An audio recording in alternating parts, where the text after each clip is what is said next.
First story of the day, Anthem will be playable early according to CEO Andrew Wilson. Let's cut to that story real quick. So during an EA earnings report, CEO Andrew Wilson talked about Anthem, called it stunning and ambitious, said it'll offer something entirely new for games. Of course he did. Yeah, I mean, I feel like we get that when a lot of games come out, but it does look pretty ambitious from what we've seen so far from gameplay standpoint. But the news of the day though is Andrew Wilson said this in particular during that earnings report. Right. Said we will open new ways for fans to join the community and play early. Yes, we will be able to play Anthem early. As to what exactly that means, who knows? It could just be talking about a series of pre-release betas, as we've seen with many big releases, especially multiplayer releases. They might have a beta, they might have a pre-alpha access, limited access period. But also, if you know how EA Origins Access works, they let you play a game like a week before it launches if you're in Origin Access. So who knows what that means? But the story of the day is that they are going to let some people play this game a little early ahead of launch. So there are a couple things that are exciting about this and a couple things that might worry some people. So he's stating that this is fundamentally a social experiment, which is what he said. Experience. Social experiment would be a very different experience, thing. Which now kind of tells us a lot about what we can expect. Yeah. Where if it is a beta or an alpha, okay, can I play with my friends? Am I going to be dropped into a world with a bunch of different players? I'm not really sure. But the thing that kind of worries me is the way developers have been using this early access these days. Like, I want to make sure that early access is like, okay, come test the game. We'll test our features. We'll see if things work. And then when the game comes out, it's ready to go. What I worry is games getting stuck in that like trend of like, oh, we're trapped in early access. And there are games like Fortnite Battle Royale, like PUBG on Xbox. Still experimental. It's still test servers. Even a game like PUBG where it's like we have a 1.0 release, but it's as jank as it was during beta periods, or early access periods. So, but I mean, with EA, it's kind of they have a lot. You want to pull up some B-roll real quick as we run our mouths. So Andrew Wilson also said this in the earnings report about Anthem, is that Anthem is fundamentally a social experience, like you said, and we will not experiment, and we'll play early, enabling us to shape and refine the game with their input and feedback. We're deeply excited to launch this brand new franchise and equally excited to work with our players to make Anthem a game they can't wait to play and share with their friends for years to come. That can mean a lot of things. Now, I said this to you before we went live. This reminds me a lot. You're going to hate the comparison. I'm going to hate it, yep. But it reminds me a lot of what was stated and kind of brought up with Sea of Thieves, where it was a social experience, primarily multiplayer. Well, obviously, it's pretty much all multiplayer, where there was a lot of alpha testing, a lot of beta testing, and, it's going to have, players jumping in at different times, but still being interact with each other. So I kind of draw the good and the bad from that. So, I mean, I'm really excited. Anthem looks awesome. I mean, as you can see from the gameplay, it looks visually unbelievable. Yeah, especially like later in this trailer when you drop into the big ass world and you see like the skyline, you drop into that jungle area and then splash into the water. Like, yo, this looks dope as hell. But again, like we've always seen games like they're gonna show their best. They're gonna put their best foot forward, especially when they reveal it for the first time. But I mean, there's a lot of rumblings that this is going to be like a Destiny style thing, which I think is fair to say given the gameplay that we see later on in this reveal footage. So, but that's fair. I think what Destiny's done. I mean, we're not going to get into Destiny's latest DLC, but I think what they've done in kind of the multiplayer sense and having, sure, it's a shared world, but there's also stuff that you can do on your own. There's also things you can interact with others. I think that's a pretty cool way to go about games now. And with a persistent world, with a big multiplayer open world, I guess, is that there's always tweaks. There's always patches and there's things to work out. A lot of things are unpredictable once you drop in thousands of players into the world. Like, of course, like, okay, now we see things we couldn't have during the development process. So this is, I would say it's par for the course for games like this. Right. But in terms of a release date, I think that as of now, it's Anthem is due out for 2019. It's unconfirmed when exactly this will be out, but what is it? The CFO, Blake Jorgensen from EA, said that Anthem will launch in the last month of EA's fiscal year, which is March 2019. So I guess March. Fingers crossed. I mean, I'm sure we're going to see something at E3. So, I mean, basically the only details we've had is from kind of these QA sessions. Yeah. And then this gameplay, which was revealed at E3 last year. So we have to see something. Yeah. If in my mind, I think what would be really cool is if at E3 they said, "Hey, we have an early period right now. You can jump in." And then from there, That'd they can. be sick. Yeah, that would be sick. And then they can go from there and say, okay, we need to tweak these things before Right. our supposed March 2019 release date. Yeah. Yeah. Well, I mean, only time will tell. E3 is just around the corner, so we are going to be getting that information like pretty soon, which is exciting. Yes. E3 is next month. Isn't that scary? It's exciting. I don't know. I like E3 over here in the games press. We get to, at least with GameSpot, our international folk come in and hang out with us here in San Francisco for a minute.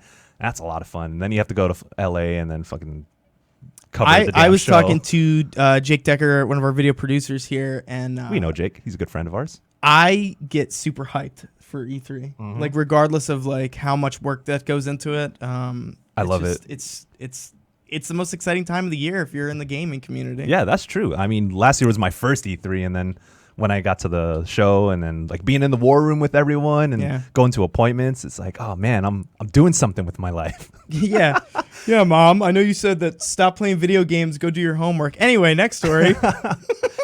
All right, so our second leading story of the day is that there's a little bit of a Red Dead Redemption, Red Dead Redemption 2 and GTA 5 crossover promo has been teased a little bit. So we've had one of these teases previously. There was kind of from what I remember, it was a secret where you would try to figure out this puzzle in order to get a weapon in GTA 5 multiplayer, and then also I believe that gun will carry over when Red Dead Redemption 2 is released. You already have access to those weapons. So I believe this is another weapon because they're referring to it as the Frontier, a gun somewhere from the Frontier.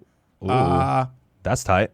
I think it's going to be another. When you say Frontier, I would assume refers to the American Western the frontier. Wild Wild West. Yeah. So from the Rockstar blog post, they said this in particular is if you have yet to unearth the double action revolver in GTA Online, make sure to check the inbox on your in-game iFruit for the first clue to unlocking this antique in both GTA Online and Red Dead Redemption 2. Yep. Look for another lost relic from the Frontier to be unearthed in Los Santos later this year. If I were to make a prediction, I think it's going to be some kind of shotgun. Maybe a double barrel shotgun or some kind of sawed-off shotgun. But I don't think that any of the weapons are going to be like really specific yet because they're not going to be like, ooh, here's a Winchester in GTA 5 Online because that ruins like the fun of like earning really cool cowboy weapons in Red Dead 2. But this is still a really, really cool way to get ready for the next game. Plus, Grand Theft Auto 5 Online is one of the most popular games of all time. It's wild. Like right now. Yeah. It's unreal. Yeah, it really is. We don't really, at least for us, we don't really see, I was going to say we don't really see GTA Online pop up that much in the news cycle, but there's just like a ton of people. Like if you look on Steam, GTA 5 is constantly like in the top 5 of most played concurrent games just for PC alone. Yeah. And they got a lot going on for GTA Online. That's a goddamn cash cow. And I know, Rockstar. I was about to say, I know that we sometimes knock microtransactions, but GTA 5 Online's microtransactions have made more money than all of their game sales combined. And also, their game sales are like higher than any movie, TV show, like game. It's unbelievable how much money that game has raked in up until now. Yeah. Which, what do you think's going to happen with Red Dead 2? I know. The only thing that's going to be interesting is for microtransactions in Red Dead 2, what do you get? Cars, hideouts, there's because in GTA Online you could do a bunch of wild shit. You can but the Red Dead Redemption 2 obviously is going to be a lot more contained, at least I think, in terms of the technology and the setting. Yeah, but I don't think that they would, with the pace that GTA Online is going. I don't think they need anything to replace what GTA Online does. No. So if Red Dead 2 will be able to stand on its own as like a masterpiece of like storytelling and single player stuff, and it's probably going to have a multiplayer aspect to it, but it doesn't need to be a GTA Online because that is sustaining itself. Oh boy. But regardless, like if you guys want to prep for the game, if you're excited for the game, get in there, go figure out those like treasures inside GTA 5 Online, and then have the weapon ready to go as soon as the game releases. As if you couldn't be any more hyped up for Red Dead Redemption 2. And that's October 26th. Yeah. October 26th is Red Dead Redemption 2's release date for PlayStation 4, Xbox One. And then the Lost Relic, I think, is later this year. So I think we'll find no time and date, but no time. Yeah. It would definitely have to be this year because RDR2 is coming out this year. So right. Oh boy. All right. Is it lightning round? Lightning-ish. Woo. I did this a little bit yesterday, but we just kind of got caught up in the conversation. Not really a lightning round, but I just threw these stories together because we want to talk about them. First things first, PUBG's Savage map got a name change, and there's going to be more testing for this map. I'm going to let you take care of the name because I am terrible at pronunciations. Okay, so PUBG, if you know, is codenamed Savage through its testing period, but apparently there's a final name for it, and it's Sanok. That's how you say it? Sanok, yeah. Sanok. If it rhymes with manok, which is chicken in Tagalog, which I speak a little Tagalog. If you don't know that I am, I got that background. It's a combination of the Thai word for fun, which I don't know what the Thai word for fun is, but I do know. And then they also said it's that combined with the Tagalog word for chicken, which is manok. So if I'm assuming chicken dinner. This is where they got this. Yeah. Oh snap! It makes more sense now. Yeah. It just came to me. I was like, winner chicken dinner. Yeah. Manok. All right, that's pretty cool. But the more important thing is the new test server is live for everybody now. You don't have to get a code. You don't have to apply for a code. Yeah, that's right. So basically what it says on their site is we're turning the closed experimental test server into the experimental server. So it's going to be open to all PUBG players who own the game now. On PC. On PC, not Xbox. Yeah. Ooh, man. And if you haven't jumped into codename Savage map, or, well, now Sanok, this map is a lot smaller. It's 4x4 rather than 8x8. So it's a quarter of the size of the first two maps that you got in PUBG. And PUBG Corp themselves say this map is inspired by a wide variety of islands across Southeast Asia, including those found in Thailand and the Philippines. To reflect that inspiration, we invented sort of hodgepodge combination of the two words, which is why you get Sanok. I was a little worried because I was like, you're skating on thin ice there when you're like trying to combine words, but it makes sense because winter chicken dinner. Yeah. And PUBG Corp is a Korean company. Yeah. So they're not these colonizers out here trying to make bank off of my culture. So it's all good. The map, by the way, is awesome. The new map is really, really cool. If you want to play quickly, it's definitely, it pushes the circle is now dynamic, so it reads you. Right, yeah. So as people perish, the circle closes quicker depending on how many people are alive. Mm-hmm. And yeah, the test starts again May 10th at 7 p.m. Pacific, 10 p.m. Eastern. So that's tomorrow, right? Tomorrow is May 10th. Yeah. And then it ends 4 a.m. Pacific time. Yep, on May 14th. On May 14th. So you get about three or four-ish days. You get 3 or 4 days. And you don't need codes for this. Yeah, you don't need codes this time. Jump into the test server in particular. No full release date on the map itself yet, but will release in a couple months, quote-unquote, from PUBG Corp. So they're still working on this. I mean, they don't want to put a time and date on the release of this because it's ever-evolving. They're constantly changing things. Even when it does get a full release, I imagine they're going to like rebalance things, change things as the game evolves too. But has your thoughts on this map changed? Because I know when we first jumped into, like, the first time they revealed this, I thought it was like, it seemed like a little frustrating trying to adapt to the new style of play that you would have to do. But how do you feel about the map currently? So I think me turning and playing a lot of Fortnite has kind of changed my view. But I think that this map does exactly what PUBG needs. Is it needs to speed up some of their maps. So, you know, in terms of when you're playing on Miramar or you're playing on blanking on the Erangel, when you're playing on those two maps, it's very methodical. It's slow, it's methodical, it's like kind of difficult to find good loot. And in terms of, like, you can see right here in the gameplay, like, there is awesome loot everywhere. Yeah. There is... It's very dense. M4s, Car 98s, like, everything is, like, densely populated, and that in turn makes things so much faster, and the maps are like, the map kind of like feeds on that too. There's not as much open space. It's super fun, and it's a lot quicker experience. Good change of pace. Yeah, and that's what you need. You need a change of pace. You need to change the pace. I'm seeing all of our recording saved here. This is some rough ass gameplay. This right was here. when I was playing on stream and I didn't know how to control the PC in there, and I was just in full panic mode. You saw like the windows. Yeah, the windows pop up. It's all good. Anyway, are we moving on to the next Yeah, we're moving on. So yes, Sanok is the final name of the third map coming to PUBG. And shouts out to all my Pinoys and Pinais out there, because we got some love in PUBG. Ooh, eat that manok. I don't know what any of that means, but we're gonna move on to the next. Yeah. Again, May 10th is when you can jump into the test server. 7 p.m. Pacific time, 10 p.m. Eastern. 10 p.m. Eastern. So get on that if you're a PUBG player. All right, next story. God of War's photo mode. We've been talking about this for a while, but it is out now. You can make Kratos look dope. Oh man. Yeah, so photo mode, a lot of people have been excited about this. They've added a ton of new features to it. Not a ton of new. It's brand new. It just came out now. You can do it now. So the main things that people were interested about is camera. You can adjust field of view, focal length, camera roll, aperture. There's filters. There's borders. You can add a vignette.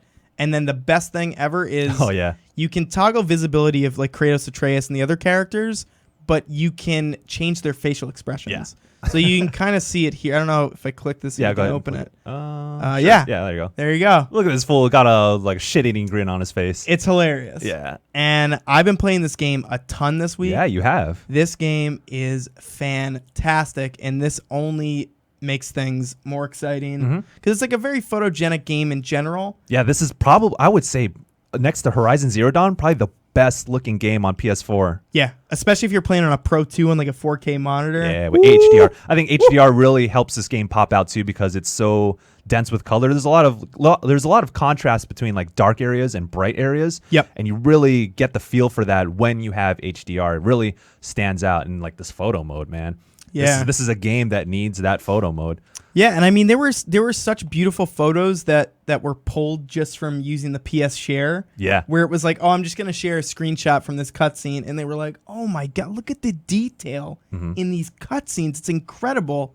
So it just makes sense that, Santa Monica Studio was like, hey, let's add a little bit of fun so we can see what the players can create. Man, that facial expression change, though, is really funny to me, because you can probably capture something really dope, like where Kratos would be like in mid-execution or something. Yeah. Just like ripping. And he's like smiling. Out. Yeah, like, and you can change into like his shit-eating grin, as I say. He's like smiling the whole time while he's like murdering Give that to the things. camera real quick. There you go.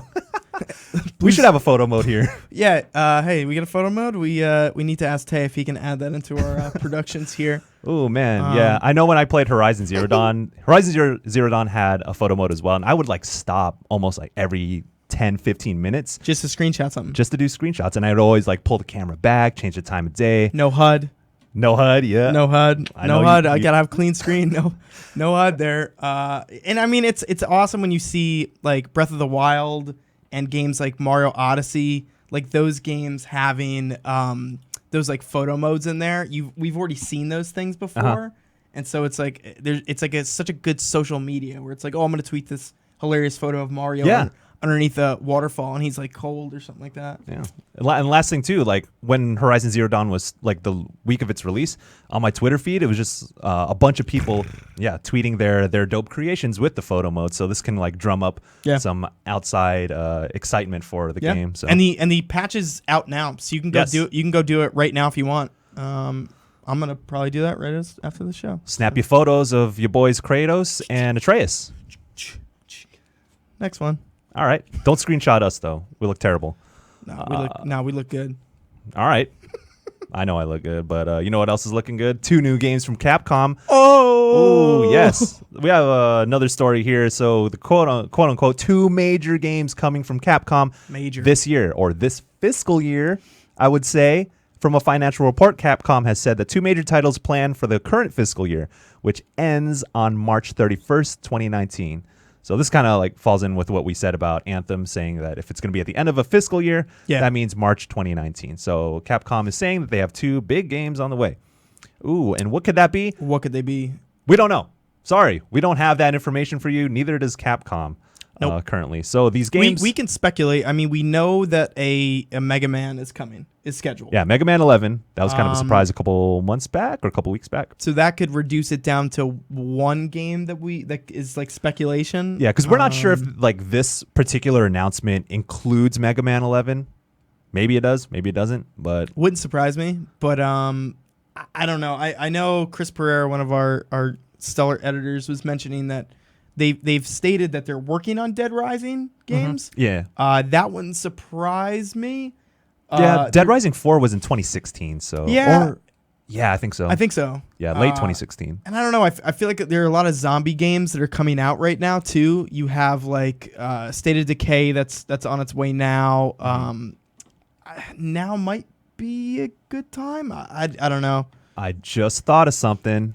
Dead Rising Battle Royale. No. All right. I wouldn't put it, maybe Capcom is the next company to bring one of their major franchises to Battle Royale, and it could be Dead Rising. I don't know, 100. This is the guy that wants Persona 5 Royale. So. Yeah.